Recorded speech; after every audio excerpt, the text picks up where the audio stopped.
All right, my name is Aaron Rhodes, and you're listening to the Shuttlecock podcast. We're sponsored by the Vinyl Underground at 7th Heaven, offering new and used vinyl at 76 and Troost in Kansas City, Missouri. This week on the show, we have Mike 2Txmes. How you doing? I'm good, bro. What's poppin'? Not much. I'm excited to have you on the show today. Appreciate I've that. been following your music for, I think we were talking about it, like 2 or 3 years now. Yeah. Just all of your SoundCloud drops up until the new EP, For sure. which is called Family Tickets, Yeah. streaming everywhere now. Now.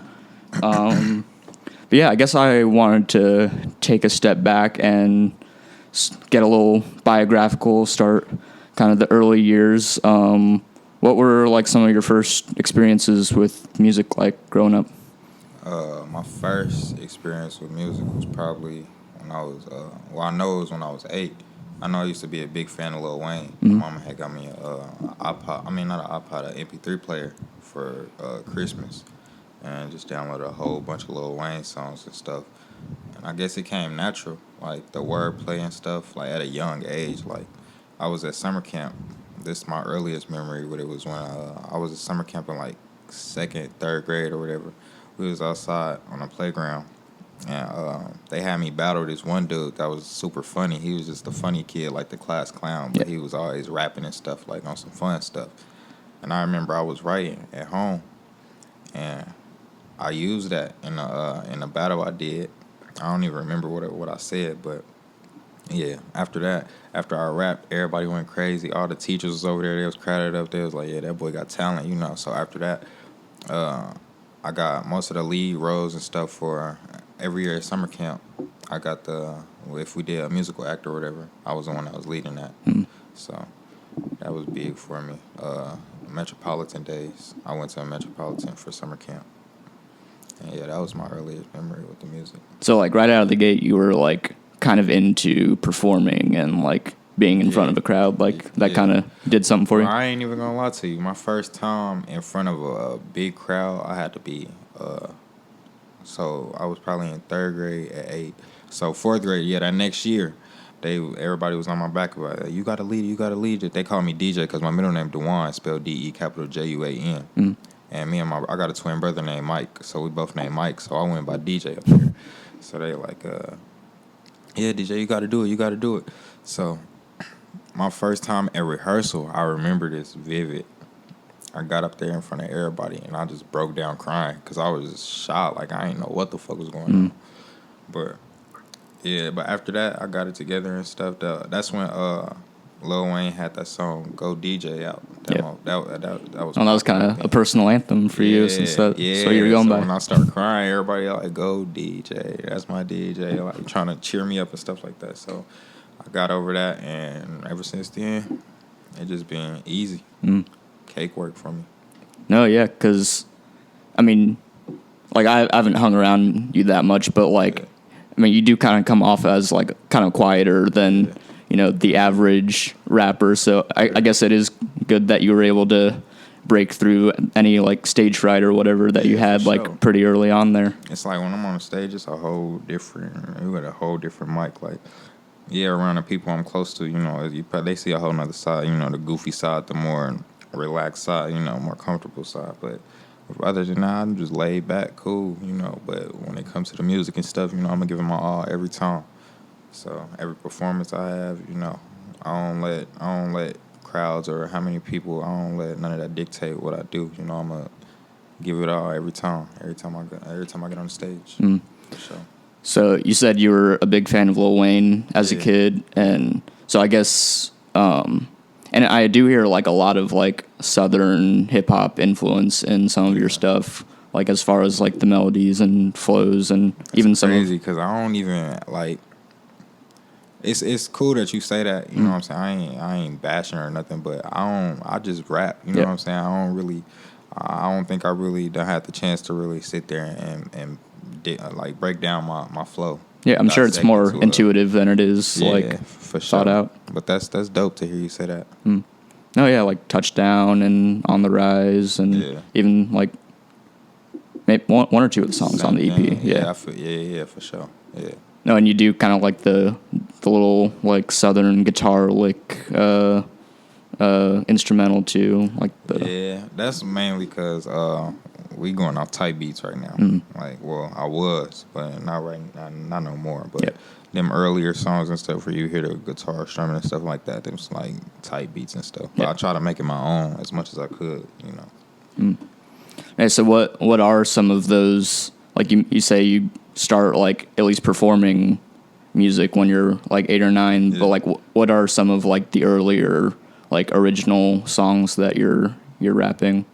Like what are you rapping about, and like what's inspiring any of that? It's crazy because look, I couldn't even remember this rap. The first rap I had, it was like, that mug went, how my name is DJ speeding like I'm on the freeway trying to pick up the pace. I never hit the instant replay. Wanna talk cool, something. Yeah, it went something like that. But mainly it's just about having fun. Like I just be chilling, like, you know, rap about the girls. You rap about, you know, your environment, what's around you. Yep. You know, what you've been through. So I throw a little bit of that in there. Some of my more personal songs, you know. But other than that, you know, we just rap about, well, I rap about what I dream about, what I want, you know, what I aspire to be, stuff like that. Like, So I know you've been releasing stuff on SoundCloud for like a few years now, but what were some of like the first songs you ended up recording, or like was it those songs you were releasing 3 years ago, or was there stuff even before then? we got lost files, me and Kai. Yeah. The first time I actually went to the studio is when I met Kai. And we met in 8th grade because he transferred from whatever school he was at. He transferred to my school. I was at Hogan. And he came the second semester and stuff. But at the school, I was at Hogan. I've been there since 7th grade, but around the town and the city, I had already been known for rapping. Like, I didn't officially have a song out, but I was always known for rapping and stuff. So when Jakai came, he already had songs out. Yep. So he had a group called I don't even want to try to come up. I mean, I don't even want to try to think It's of the before like his Good Colors thing. this is way before that. This he was in 7th grade, 7th grade when he was with a group of 2 other people. But anyway, What was it? Farian and Donnell, or nope. That's when we did good. That's when we did the Good Colors thing. I don't even remember who he was with. But anyway, what was I saying? How you first like went to the studio? Oh yeah. I met Kai and he was already doing the music stuff, so we clicked automatically. And ever since then, we just been best friends. But he had a studio he was going to. He had a OG that he was going to like around the corner from his house. We had to walk there, but he was faking all the time, so we didn't get to record that much music. Like we only recorded a couple of songs in there. We did I did the Chirac. I think I did that there. Then that was with me, Kai, and this dude named Quezzy, or Quezzy, yeah, his name was Quezzy. He on there. And then me and Jakai did this song called Forest. And that was back in like 2014. But that's a lost file. We don't even know where that's at. Would that have been on the Colors EP or Nah, that would have been on 2000? Yeah. Yeah. That would have been on his 2000 mixtape. Then we did Power. Yeah. We shot the video Power. Yeah, you got the cars for it. You got Kyle Daddy is he in a Corvette club. So yeah, that's how we got all them Corvettes and shit in there. We had a little light flex on there. And then what else did I do? That was the first time I was dropping them songs right there for sure. And so you had been kind of releasing like singles and loose tracks online for like the past, like from then until like the past 2-3 years. So what like I'm not being like what took so long to release an EP, but like good, what was the process kind of like? What held you back or like made you not want to release like a full project? To be honest, a lot of doubt. You know, I felt like things wasn't moving for me. Like I felt like they should be, but then I had to readjust myself. You know what I'm saying? Readjust my vision. and see like I wasn't moving the right way. You know what I'm saying? Like I was thinking that I just got all this talent. You know what I'm saying? I'm supposed to just be picked up from. That's when I was heavy into thinking I wanted a record label and all that stuff. Fuck that now. Yeah. But I just I wasn't. I was losing focus. The girls. I wasn't trying to take it that serious because I just felt like it was always gonna happen for me. You know what I'm saying? So I just never. And then, like I said, I was always known for rapping already. So I really didn't even. I ain't give a fuck. Like I just thought this gonna be that. Like I thought like they call it clout now. I thought I had enough clout to just chill. Mm. You know what I'm saying? But and then personal shit with family and stuff like that. Everybody go through their own shit. Yep. That was a big thing. What else? Was there, Death. I was losing motherfuckers like crazy. Like around 8th grade. I was in 7th grade the first time I lost a friend, and then in 8th I lost some family and stuff like that. Death was just hitting crazy, and I was just feeling like damn, like just fuck it. For real. Like I wasn't really fucking with it. I wasn't feeling the music. But we finally got it out. So that's a good thing. Was there a specific moment that like kind of motivated you or like changed your outlook and made you want to be like more proactive with the music, or did it kind of just slowly come to you? I think it grew on me. I seen what Jakai was doing. I'm front and center right there with him every time. So I just seen how his movement was growing and stuff like that. And I'm like, what am I not doing right? And I wasn't being consistent. I drop a song. Like I said, I thought that me just having a small little buzz was good enough. Yeah. Like, so, I was dropping when I wanted to drop, and not being consistent, doing what I wanted to do with the stuff. But, yeah, hell yeah, I seen Kai taking off. And I seen a lot of my friends, a lot of my peers, starting to go crazy. So it made me want to, hell yeah, get out my ass and go get it. Yeah. For sure. So yeah, you have the Family Ticket EP out now. Would you say that there's like been any kind of major shifts in like your songwriting and your lyrics since like the singles you released before the EP? Definitely. What do you think's changed most? What's changed the most is I had to get more comfortable with my flow. I'm not trying to sound like nobody else. You're not trying to compare myself to nobody else. Just do what I feel is comfortable when it comes to the creative process. Yeah. As far as the lyrics, I feel like I've always been lyrical, for sure. But you just get older, and some of the same petty rhymes just don't catch no more.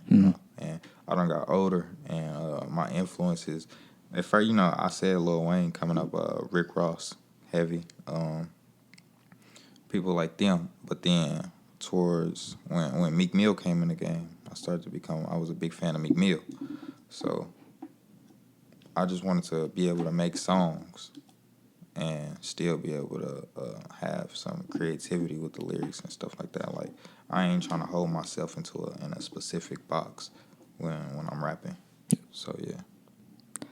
No, yeah, but it did sound like you rapped some of the first that first rap you could remember to me, and you're like, yeah, it does have like a fun bounce to it, but I'm sure that rap and similar stuff doesn't quite do it for you as someone who pays really close attention to like lyrics and that type of thing as you kind of get older. Hell yeah, and I wouldn't say I looked up to Nipsey, but like after his death, I started paying more attention to him, and I started like really studying him. You know what I'm saying?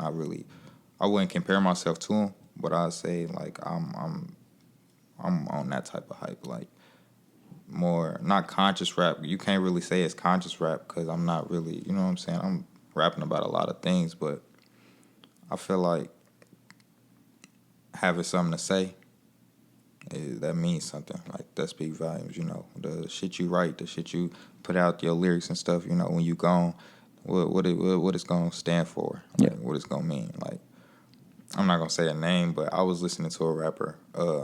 He was hot when he was here, hot, but when he died, it's like that shit got played out. I listen to Nipsey. I've been listening to all his songs, damn near every day, like from the Victory Lap. I've been listening to them damn near every day because that's timeless music. And I feel like I try to when I make music, I don't want it to be just some for the moment type shit. Like I want it to mean something. Yeah. So yeah, because you can have like fun music to listen to and party to and everything, but if that's like all you're doing, like they're probably not going to have that much of a lasting impact. Or yeah. Facts. Them big facts. So you mentioned that Kai worked on the song "I Love You Too" on the EP. He produced that one. Yeah. Yeah. What's like? I guess I'm kind of curious about what your like dynamic with Kai is like when you're both working together. Like, how does a song that you work on together kind of usually happen? Usually he start from scratch all the time with beats and stuff. Like we got stuff in tucked and stuff, but the beats, he make the beats and stuff, and then I try to come up with a flow on there or whatever, or we'll bounce ideas with the flows or whatever. And we got to make sure it's organic though, So usually the best music for me and Kai come from when we by ourselves, when it's just me and him. We just feed off each other. The energy be crazy. It is a lot of fun watching, because Kai every once in a while will like go live on Instagram and show you like making his beats, and so I can imagine just hanging out with him for an afternoon and like shifting through different. Sometimes we be having a little bit too much fun, but for the most part, it's work. But I guess it's good you don't have a whole group of people that are bothering you. You mentioned you want to keep it kind of low key. That's when it get a little crazy. We was talking the other day. We said that we was like, bro, we can't be doing that all the time, bro. Having hella people, right? Hella people at the studio, hella people when we trying to work on music. Everybody just become a distraction and shit, and we be getting too carried away with that. So, yeah, we had to realize that. Now we straight. And so the EP is called Family Ticket, and that's one of the name of one of the songs on there. Yeah. And you rap, you say you're the family ticket, you say it like pretty confidently. Yeah, and so I guess what I was wondering was like, have you always kind of like seen yourself as the one in your family that needs to like be successful and provide for everyone? Definitely. Like I said, I used to always think that I was just the one. Like I had all this talent, I'm not gonna never ever downplay how much talent I believe I got or how much talent I got. You know what I'm saying? Like I take pride in that. So I stand on that all the time. So I be saying, like, I used to want a record deal and stuff. I used to feel like I deserved that, but now it's to the point to where you really got to put in that work and back it up. You know what I'm saying? Back up what you're talking about. So that's what the EP was. Because I've been telling people I'm gonna drop. I've been telling people I'm gonna drop a mixtape for like 2 years now. I never dropped a mixtape or nothing, and it's my first body of work, and I feel like it's pretty solid, like top to bottom, where everything is different, it's versatile. I got the Feel My Pain on there. That's about my big brother that died, Rosie. Rest in peace, Rosie. That was a tribute song to him. The second song, same thing. It's just about not being around bad vibes and bad energy, because that stuff rub off and stuff. And if you're not on the same thing I'm on, I can't be around you. I had to cut some of my closest friends off, you know what I'm saying? That shit hurt, but you gotta roll with the punches. The third song, I Love You Too, that was inspired by my shorty. That motherfucker. It just ride everybody like that song. That's the one I'm getting the most good feedback about. And then Family Ticket, I had released that as a single already. People was messing with that one. So yeah, I just feel like it's all solid. It's solid. Like the whole project is just a good project, good body of work. No, yeah, and I guess I also wanted to follow up my question about the song Family Ticket with like, So you say you always have been confident in your abilities to like be successful and with music and everything, but like have there been points where it's kind of like weighed on you like as a person like emotionally like do you feel like there is like a lot of pressure on you and does that end up stressing you out? All the time. I don't know if you remember back when me and Kyle was doing the Good Colors thing. Like that's when we was at our peak. I feel like we was at our best. Like I don't even remember. I can't remember. I don't even remember what exactly happened to where that didn't work out for us. But all the time, I feel like that was our chance. Like Good Colors could have did it for us, and that's around the time where Rosie had died, and I just felt like if I had been doing more with the music, if both of us had, we could have been out of here. And I really legit feel like that, like that could have been avoided. The situation was a situation, but I feel like a lot of things, a lot of deaths and stuff, like could have been avoided. Yeah. Or if I had been working harder or nothing like that, but I try not to hold that over myself. You know what I'm saying? You just take it on the chin and try to do what you can to make sure we do make it up out of here for sure. Yeah, it's a hard thing to nail down, really, in like the world of like just popular music in general. Like just the kind of weird momentum you have to have at some point to like gain traction, like regionally or nationally or anything. And like it is like I'm sure it isn't like the same thing for any two artists. So it is kind of a weird like feeling to like have some momentum as a group, but like something ends up blocking it and you can't really recapture the same type of energy that you had. So facts.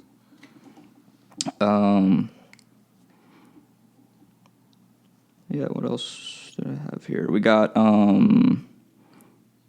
I guess I also like we kind of touched on it earlier, but I also was kind of interested. Like I feel like within your music, like you said, like, oh yeah, I just love rapping and like rap music in general. And I did get that.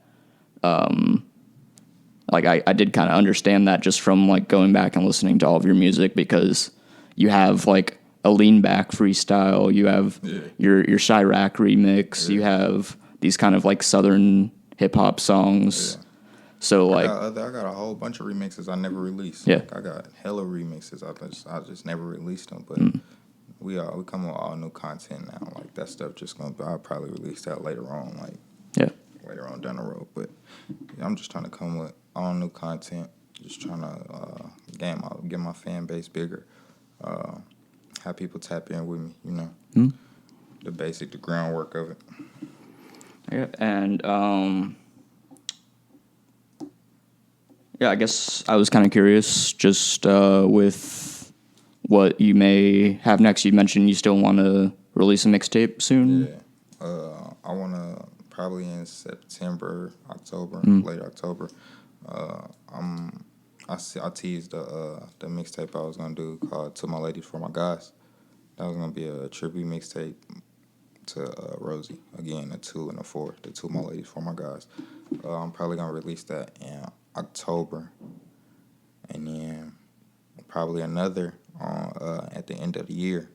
But right now, I'm about to start shooting for a couple songs off the EP. Right now, I know I'm shooting for the intro for sure, and I'll probably shoot to "I Love You Too" for sure. I'm gonna be working with Kendu on the intro. Awesome. So, yeah. Is there anything we didn't get to that you feel is important about the EP or any of the stuff you got coming up? Basically, I just wait. What you say? My bad. I don't know. Zoned out. I was just wondering if there's anything important about the EP that we didn't get to, or just other plans you have for stuff coming up. Oh no, I think we hit on the head. Everything on the EP. It's out there. Everybody can go get that. Look it up. MIKE the number 2, letter T-X-M-E-S. It's gonna be an X instead of the I for times. It's called Family Ticket. You know, we about to start shooting for a couple of songs on there. About to have another project I'm working on. You know, hopefully I get some videos out quicker for them. And basically that's it. We're gonna wrap up the year, try to go out strong. Awesome. Yeah, where can people find you on social media too? People can find me on social media at MIKE number 2 TXMES. It's Mike 2 times. You can find me on Instagram and Twitter at that. And yeah, I don't got no Facebook or nothing like that. I don't really be on Snapchat. Yeah, and people can follow at Shuttlecock Mag on Facebook, Twitter, and Instagram. Visit the store at shuttlecockmag.bigcartel.com and get t-shirts, photozines, and buttons. Look out on the Facebook page and the website, shuttlecockmusic.com, for all of the shows we have coming up and all of the other music coverage we have. And yeah, I appreciate you being on the show today, Mike. I appreciate you for having me, bro, for sure. Awesome. Appreciate it.